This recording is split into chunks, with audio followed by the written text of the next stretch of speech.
The Daily Nation is reporting that the committee or the selection panel, which was to identify the new IEBC commissioners, has identified 8 names, and they will send these 8 names to President Uhuru Kenyatta, who will then be expected to pick 4 names from that list. While that news about IEBC is developing, the ghost of Chris Msando has refused to disappear. The ghost of Chris Msando is alive. We all know that Chris Msando was the director of ICT at IEBC. And he made one commitment, that as long as he was alive, there was no way ghost voters were going to vote. There was no way dead voters were going to vote. And that the results were going to be tamper-proof. But he was eliminated before he could implement those. It is alleged that Chris Msando was hijacked, forced into a car, his fingerprint used to open the IEBC server, and then he was assassinated. But his ghost has refused to go. Roselyn Akombe is reviving the ghost of Chris Msando, and for the better of the country. Because as we speak today, we have only 12 months to go to the election. Is the country ready for election? In this video today, I want us to look critically at the new revelations which Akombe has been posting on her official Twitter in the past 2-3 days ago. But before we do that, if you're watching this channel for the first time, I want you to take a second or two and click the subscribe button so that next time we produce a video like this, YouTube will automatically notify you. And to the subscribers, I want to continue. Thank you guys for your continued support. Now let us begin by going into Roselyn Akombe's post. But first of all, let us begin. Who is Roselyn Akombe? Roselyn Akombe was one of the commissioners at IEBC. He was one of the close allies or close friends of Chris Msando. After Chris Msando was assassinated, Roselyn Akombe plotted on how she could exit the country. And just a week to the rerun, Akombe found her way out of the country, and she has never made it back. And if you look through Roselyn Akombe's Twitter, she's always thinking and remembering Chris Msando. In most cases, Kenyans are always attacking her. Whenever he's blaming Raila Odinga, whenever he's blaming Raila and NASA supporters. This is what she posted in December 2020. It has taken 3 years, but it is out in the open. The next few crew to lead the 2022 injustice is ready for their rewards. Rest in peace, electoral justice. Now that's Roselyn Akombe. And this tweet is actually tagged or pinned on her Twitter, which means anytime you go to Twitter, this is the tweet you get. And that tweet is accompanied by several posts. One of the posts is that the National Assembly approves the nomination of Anne Nderitu as registrar of political parties after vetting her. Now, if you read the tweet by Akombe, is saying the next crew to lead the 2022 injustice is ready for their reward. One of them is Anne Nderitu. If you scroll, then it's also there's the embattled IEBC ICT director James Muhati to assume role as the new Huduma Kenya CEO. You know, there are many Kenyans who believed that the Huduma numbers were actually part of the rigging schemes by the deep state. And the guy who is leading the Huduma is actually James Muhati, one of the people who took over from Msando once he was eliminated. And it's also going to the next one. Disgrace to diplomacy. 3 former IEBC commissioners appointed ambassadors. Commissioners resigned amid IEBC crisis in 2018. IEBC bungled the nullified 2017 presidential election. Now, remember, most of the commissioners who were kicked out were actually rewarded. It's only Akombe who just decided to leave. He's putting the last one. ICTCS John Musheri appoints former IEBC Chief Executive Ezra Chiloba as a member of Youth Enterprise Development Fund for 3 years. Now, if you look at this list, Akombe is actually revealing the faces who bungled the 2017 general election. Then, 3 days ago, she also made a post which is actually informing this analysis. 3 days ago, Akombe made this interesting post that 4 years ago, you promised that no dead voter will rise on your watch. With the complicity of those who are supposed to protect you, they sent you to the dead instead. What Akombe is suggesting here is that Msando used to remind everybody that dead voters were not going to vote under his watch. But then there was a gang of criminals who are working with the deep state. They used to report Msando. So they would go to a meeting. Msando would assure them that no dead voters was going to vote. These guys would report. And that's how Msando actually became a target. Remember, the deep state did not realize that Msando was actually a Luo, because the name was Chris Chege Msando. So they were comfortable with him until very last days when they realized, okay, this guy is a Luo. So he had to go. Then 2 days ago, Akombe posted another interesting thing. That, and to the women politicians who delivered the message to me that I would be murdered.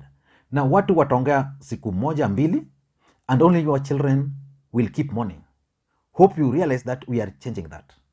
We will remind you every day of those you murder to gain power. So it means there are certain women in this country, 2 of them. And this is why Akombe just needs to write a book. And expose some of these people. Because probably these 2 women were probably rewarded. But let me not go there again. Let me post for you after that what he posted again. It has been 4 years. Electoral fraud, intimidation, fear, complicity, and silence were the goals. Your killers and their accomplices hope to silence us. Today, the Chris Msando Electoral Justice Award Advisory Board begin the process of memorizing you. Now, this Chris Msando Electoral Justice Award Advisory Board is the ghost I'm talking about. It means the spirit of Chris Msando is actually going to live amongst us. I can get 5 things from Akombe. The first thing, there is the issue of dead voters, which happened. After that, there was the intimidation. I think the commissioners who were trying to do the right things were being intimidated. And then there were those commissioners who just feared. There was fear. And of course, Akombe is also on record that there were certain commissioners who would just vote. So even if you raise issues, they would just vote because they were majority. And then there were complicity, meaning a criminal, a group of people colluding to perform unlawful things. And then there was the silence, yani, because of fear, we umenyamaza tu. And this takes us to the questions which Kenyans must ask ahead of 2022 general election. And by the way, if you're watching this channel for the first time, please take a second or two and click the subscribe button so that next time we produce a video like this, YouTube will automatically notify you. And to the subscribers, I want to continue to thank you guys for your continued support. Now, there are 4 questions which I think as a country we must ask ourselves ahead of 2022 general election, especially with what is happening at IEBC. Let me tell you what's happening at IEBC. IEBC, as it is today, don't have enough commissioners. So 4 are supposed to be recruited. I've seen the list. They are new faces. Hopefully they are going to work. But again, they can't work. They can't work without the support. And most of them are going to be appointed to perform specific functions for the specific people. The other thing is that IEBC is supposed to do voter registration. Has not happened. When will they do civic education? IEBC has stated that they are not ready. So let's ask these 4 questions. The first question, can IEBC conduct a credible election in 2022? I want to hear your answer on that. Can IEBC conduct a credible election in 2022? Yes or no? In my view, IEBC cannot conduct a free, fair, and credible election. Let us listen to General Otieno Kajwang.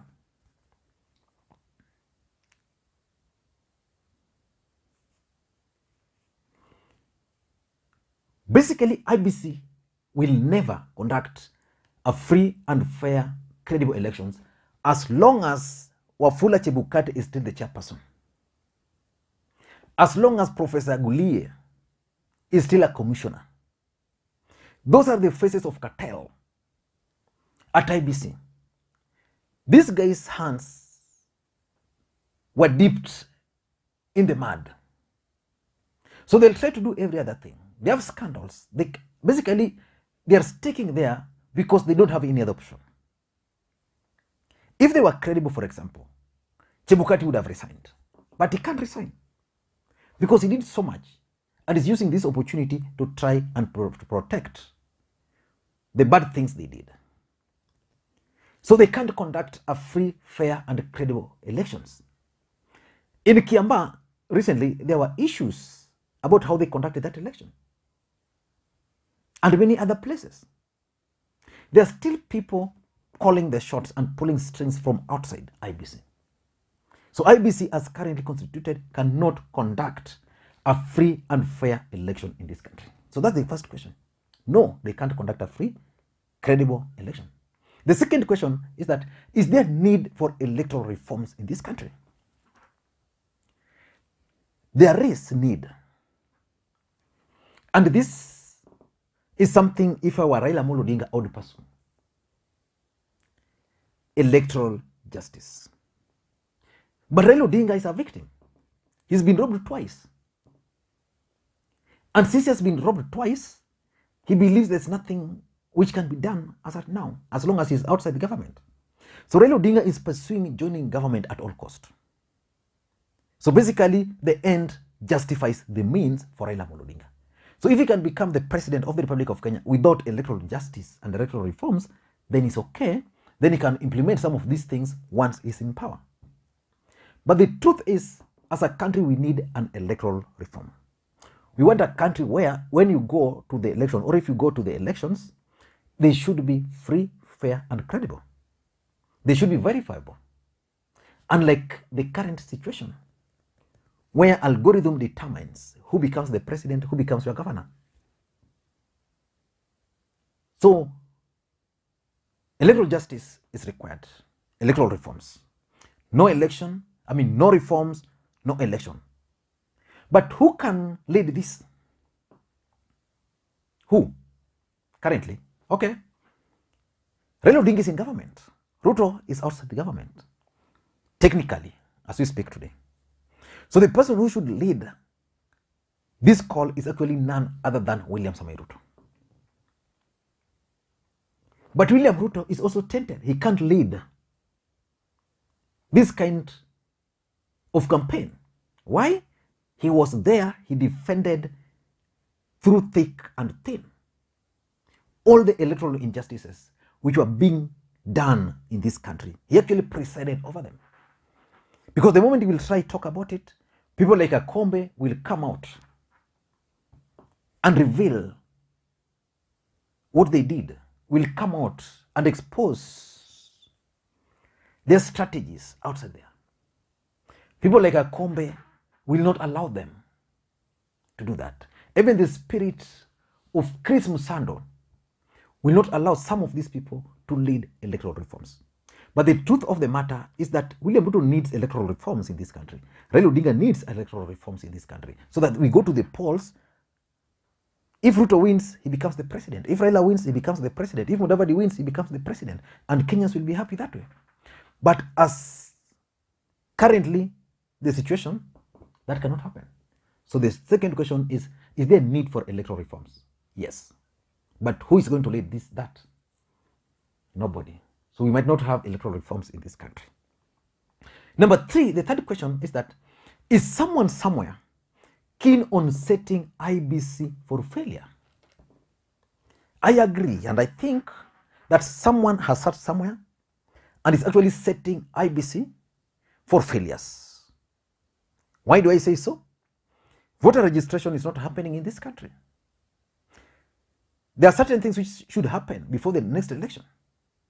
Preparation, the voting. How are we going to vote? Is it electronic or manual? And if it's electronic, are we going to use the same system which failed in 2017? Or the same systems which failed in 2007? Somewhere is undermining IEBC preparation for 2022. So probably they want IEBC to conduct elections for 2022, but first of all deal with the referendum. So someone is setting IEBC for failure. I don't see IEBC succeeding, politically speaking, in this country. And the last question, will Kenyans accept the results of IEBC in 2022? The answer, in my view, is no. When IEBC is set up to fail, they are going to conduct a bogus election, and after conducting a bogus election, someone somewhere is going to produce results which are not going to be acceptable to all. And because of the use of technologies, others will be able to even run parallel tallying centers. So ultimately, the results won't be accepted. I was just reading somewhere from Roselyn Akombe. I just saw something from Roselyn Akombe's wall. Yes. The gentleman called Soko Analyst has shared something that why you should be worried as a Kenyan citizen. Turkey has agreed to sell 183 armored combat vehicles to Kenya for 94.2 million US dollars. And Akombe is saying, when you see purchase of such hardware in the midst of a pandemic, military agreement signed, the capital run by one of them, Jaden in military fatigue, then you understand why the CDF is on middle bliss. Plan B to the bridge to nowhere. So which means there's a problem in this country. I don't know what we are going to say, and I don't know what to conclude. But let me ask you a question. Do you think we are going to have a free, fair, and credible elections in 2022? I want to hear your thoughts on that. Thank you guys. If you're watching this channel for the first time, click subscribe button. And to the subscribers, I want to continue. Thank you guys for your continued support. I promise you guys, I'll start staying here to give you this analysis full time from Tuesday, because even tomorrow I'm taking my sister to school. So I might not be available. The last week I was a bit busy, but after that, I think I'll now be free. Thank you guys, and may you have a good day. Bye bye.